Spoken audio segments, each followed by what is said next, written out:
chickies. Oh, Patrick, Miss Piggy's eating everything. This is a picture of a farmer feeding the animals on her farm.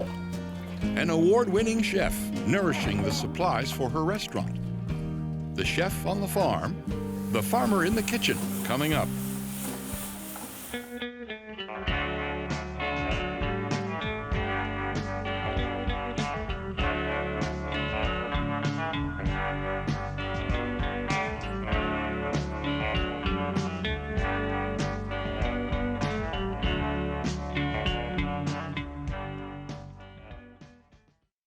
It's a little late in the season. We've had some nice frost on it, so the frost will have helped make it sweeter. They worry about holding on to this. A small farm, the Glover family farm in Georgia, just outside Atlanta. Busy, growing Atlanta. They worry about being swallowed up, suburbanized. Farmer Skip Glover, whose people have been on these acres since 1823, has been farming organically for nearly 40 years. We're fast becoming an urban farm. I refuse to become bitter about that, but you have to live with change and adjust to it. When Skip Glover was a kid and his daddy kept cattle on this farm, the nearby road was dirt, and there were not as many cars in a week as there are now on the superhighway in an hour. Atlanta is on the horizon and moving closer every day. Now the acreage is, of course, shrunk as it does as areas grow up, but we're hoping to hold to this part and let it continue to be a family farm or some sort of family endeavor. For any farmer sensing the approach of the split levels, it means pressure on the land, taxes going up, developers driving by, leering at the open space. It keeps me young. I enjoyed the work. I enjoyed being active. This is my golf and this is my daytime TV. I farm and I grow, and I'm excited to get up every morning to some activity that I feel is worthwhile. This looks perfect. Here's Skip with his neighbor, friend, and steady customer, Anne Quatrano, owner of several well-known Atlanta establishments. Bacchanalia is the place that Anne first opened in 1992. Is now joined by its sister eatery, the Floataway Cafe, and Star Provisions, which sells local cheeses, meats, and other culinary goodies. I think what we have tried to do down here, and even when we were in New York, is to really concentrate on what's local. Head over there, Rosie girl. Anne Quatrano's restaurants are busy enough these days that her own crops only supplement menus filled with the offerings of Skip Glover and other small farmers near Atlanta. Of course, the chef knows food. I feel that the farmer needs to know food as well. Right. December is not the time of garden abundance, is it? Well, the fields may have that brown and withered look, but in December, in Georgia, the kale, broccoli, sweet potatoes, and carrots have a special cold weather sweetness to them. So let's talk about the turnips that we have here. The variety that we have is baby doll turnip, and the only place I found the seed is from a place in California. It's just like a family in there, look at it. And they just look so beautiful, I think, that way, all in a little clump. Mommy and Daddy, baby turnips. You want us to pull some out? Yeah? That's not so baby, but Oh, no, it's beautiful. Okay. No, I think I'd like to use these big ones, actually. Okay. I never get these. I would love to use them. Look at that clump of them. Can I pull another big one? Yeah. I'll use those. Round and fat, the turnip. The greens are as good and as good for you as spinach. And just listen to what you can do with the turnip itself. They're sweet, very tender. And if you're chopping them to use, the bigger ones are fine. Otherwise, if you're doing them whole, this size is great. No, I think I can use the bigger ones. I think they'll be great. Oh, good. And they have wonderful texture. Really nice. I love turnips. They're perfect this time of year. The lowly turnip has really gained popularity. Well, a little sugar and helps too. We caramelize them with some apples and we add a little bit of sugar and they're sweet with that little, just a little bit of the pungency at the end of the palate. They're enormously popular. And people say, oh, I don't eat turnips. And they ask, oh, can I have, French fries instead of turnips? We say, sure. But we send the turnips on the side anyhow, so they have to try them. And 9 times out of 10, they love them, yeah. We mash them with mashed potatoes. Yeah, I like the mash too. As beautiful as the greens are and useful, they're not always the most popular dish on the menu. Potatoes, though, are. Americans love potatoes. So why don't we go look at your sweet potatoes and see what we can do with those. Move up to the next patch. And then there's this standby, dessert in the middle of the meal, sweet potatoes, especially when served with marshmallows melted on top. And this is an old variety that was given to me by a friend. It's called a golden nugget. And as you know, sweet potatoes cluster. We're going to have a fairly big one, and then we'll have a lot of small ones. They're all on that vine? Wow. And there's I guess, the granddaddy of this bunch.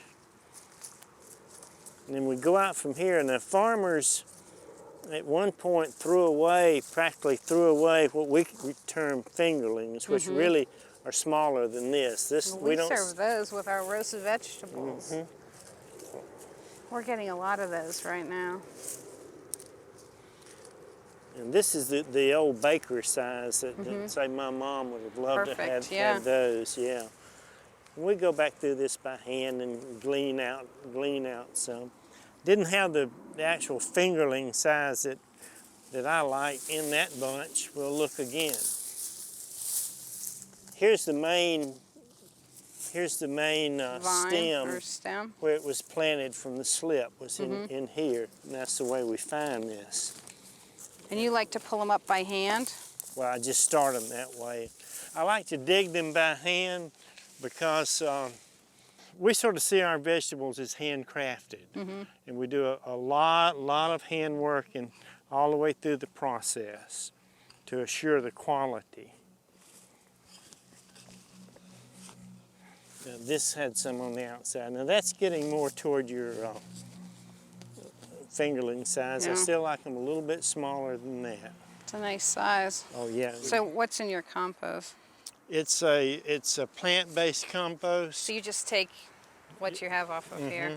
And we take our the crop leavings, and we use a lot of leaves and some hay, and we let that break down. We're on a 7-year rotation. No crop returns to the same area within 7 years. The organic requirements for certification are 3 years, but we've worked about a 7-year rotation. That's great. One of those years is always a fallow year. Right, where you don't plant anything. Nothing but the cover crop is planted there for one of those years. And the other years are rotated with the 3 families of leaf, fruiting, and root. It's challenging, I think, but also rewarding in a lot of ways. Got these from There is no food that says the American South more than this. Collard greens. Cook them, and keep on cooking. I call it the collard for the non-collard lover. It tends to be very sweet. Doesn't have that strong odor that used to run children out of their mother's kitchens. And quite pretty. The looks a little bit like a red Russian kale with the, but it is a collard. It's not. You can compare it with the Georgia collard, which we have in another area. It's got a cabbage flavor, a little sweeter. Traditionally, collards are cooked forever in kind of a brine, you would say almost. It has a little vinegar in it, and it has some pork product in it, at least traditional Southern preparations. And the reason being is that they used to let these grow till they were the size probably 15, 20 inches around. Right. and they would need to be cooked for a long time to be tender enough to actually eat. One of the girls at one of my restaurants says that whenever she eats greens, they get bigger in her mouth as she chews them. She says, I hate that. I feel like I'm never going to swallow it. But I think that's, you know, a lot of people's impression because they're used to eating tough greens. And so collard greens in the South were cooked for hours and hours and hours. Right. Yeah. My mother used to actually pour a Pepsi Cola in with her collards. For the sweetness? And it tenderized. Wow. Tenderize them. I've never heard of that. These cook fairly quickly, and we found it to be tender. Yeah. Well, we do something. We only buy these baby collards or baby greens. Smaller ones, yeah. And what we do with the collards, and I'm going to try it with these tomorrow, is that we blanch them and shock them in a ice bath like you would do with any green vegetable to keep the color. And then we prepare a stock for it that we do with a ham product, ham bone, ham, whatever. We tend to use a lot of prosciutto bones because we sell prosciutto in the store and it kind of works for us. But then we put a little bit of vinegar in, and we use a little bit of something spicy, whether it's a hot pepper, or pickled pepper, or whatever peppers we have around, to give it a little bite. And it also does... Neither Anne nor Skip seems hurried, but they're part of a crowd that is racing. Very small crowd to be sure, but a growing group of people racing to see if the idea of family farming, healthy, wholesome eating, can catch up to the mess that's being made of the soil, the air, and the water.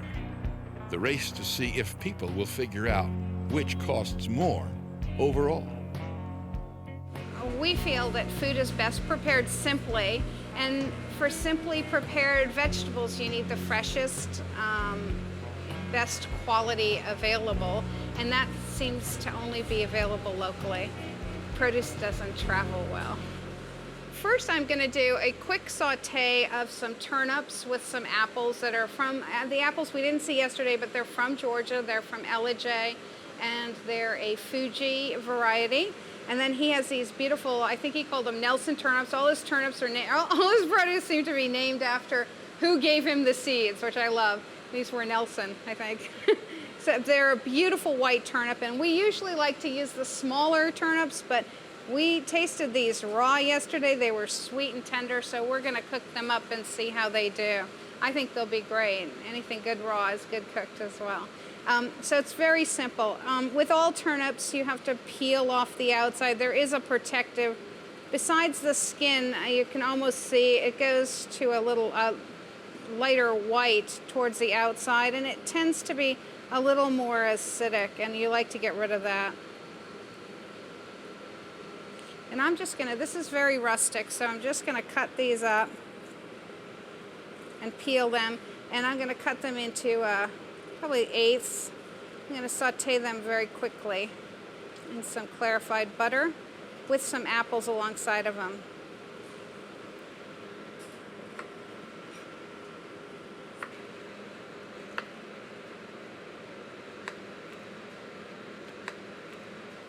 I'm going to serve these with a pork loin, which I think is great. Turnips and apples and pork is wonderful together. But we've been known to serve turnips and apples with all kinds of things. They're great with a beef. They're wonderful with fish, like a full flavored fish.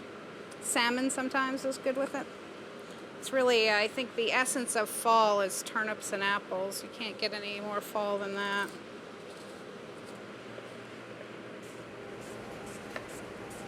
So I'm just going to do 2 turnips and 2 apples, and I'm going to cook them right together in the pan.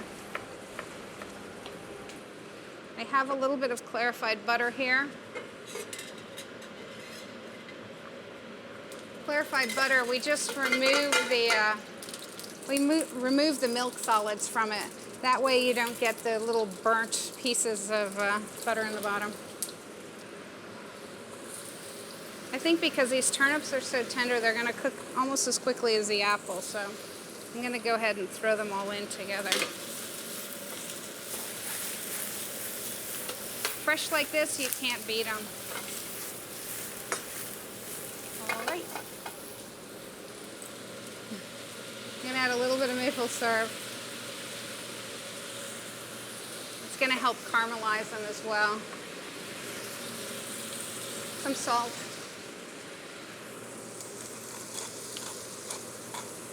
Just a little black pepper.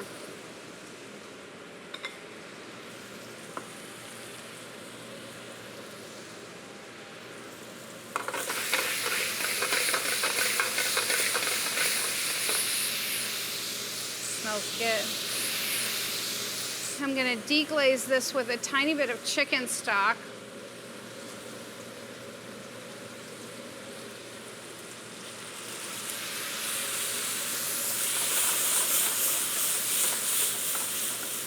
Kind of help bring it together.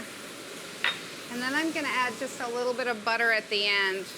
And then we're going to let it steep on its own. What I like to do with this is just let it steep, maybe in a warm place on the oven, and 15 or 20 minutes it'll be perfectly soft and ready to eat.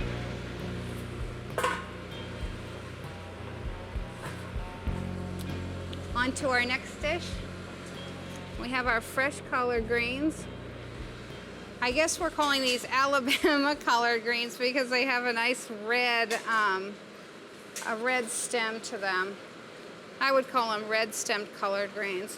All I've done is pulled off the woody ends, and I'm going to just blanch them in a little bit of hot water that I have some salt in.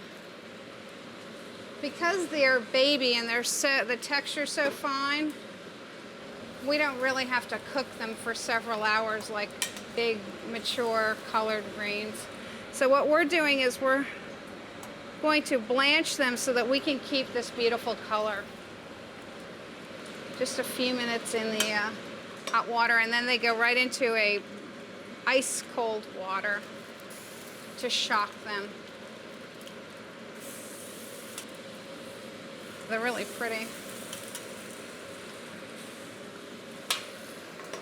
And I'm going to put my hot water aside.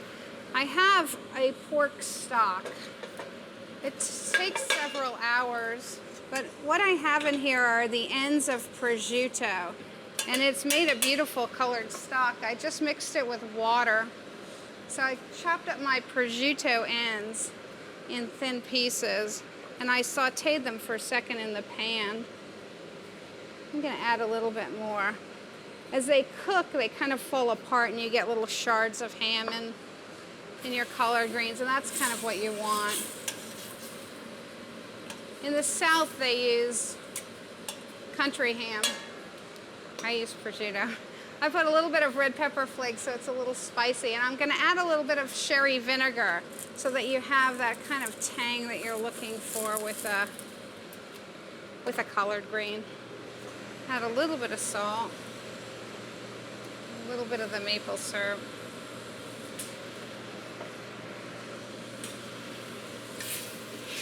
And we're going to cut up our collards and cook them right in that. I'm going to just drain the water off, and I'm going to chiffonade these or cut them into strips. And we have our stock simmering. And they're really nice and tender. They're going to be really good. And I'm going to recook these right in this.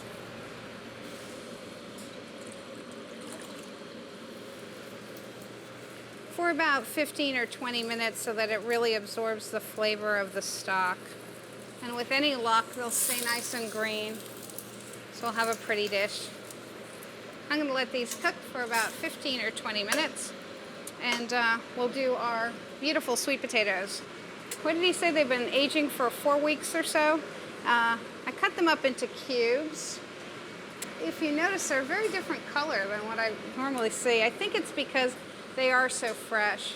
I cut them up in cubes, and I'm just boiling them in chicken stock. It's very simple. I'm going to add, at this point, they're really soft and they're ready for me to puree. And I'm going to add to that a little bit of fresh grated nutmeg.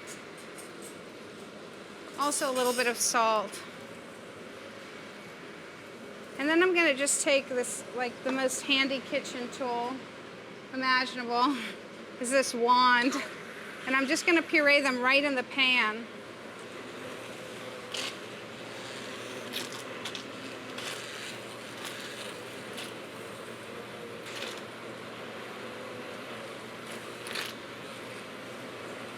And they're nice and soft, so they're going easy. I'm trying not to spill on myself.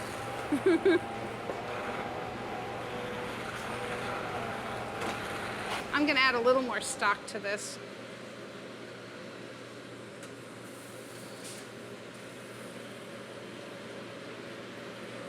And while I'm pureeing it, I'm also gonna add just a touch of cream. And a little bit of salt and pepper.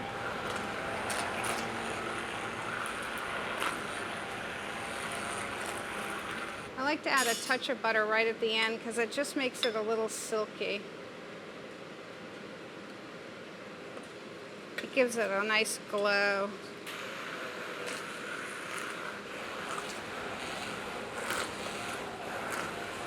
And I think I'll just strain this right into our soup tureen so we could go ahead and serve it.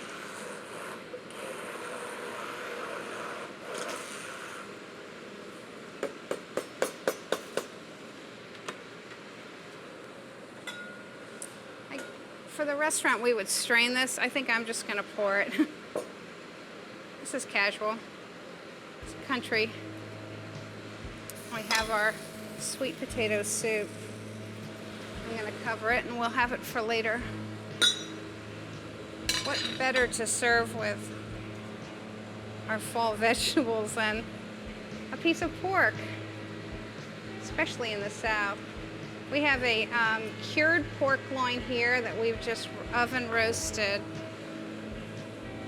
We're going to serve it with some greens and our turnips.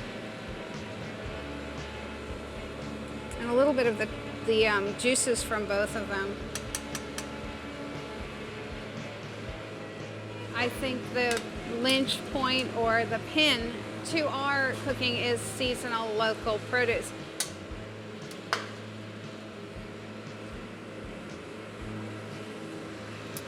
That will be our beautiful entree. And our sweet potato soup.